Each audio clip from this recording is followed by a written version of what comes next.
L'irritation est au plus haut niveau au Mexique, et c'est ainsi que le ministre des Affaires étrangères l'a exprimé au secrétaire d'État. Cette irritation est naturelle, et le fait d'un pays qui s'est senti humilié par un certain nombre de propos.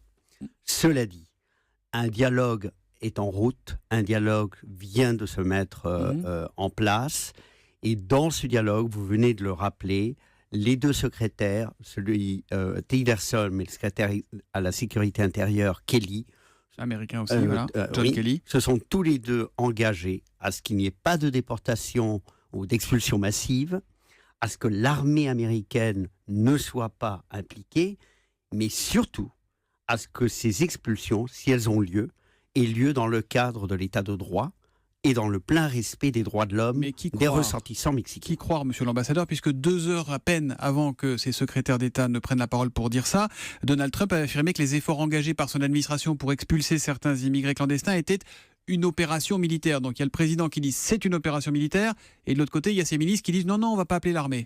Est-ce que vous...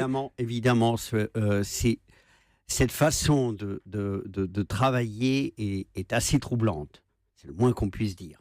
Cela dit, nous avons confiance dans les gages de sécurité que nous ont donnés les administrations. Le dialogue est en place. C'est un dialogue. Vous espérez pouvoir travailler ensemble. On va pouvoir travailler ensemble sur tous les sujets, et en partant du principe que tous les sujets sont liés.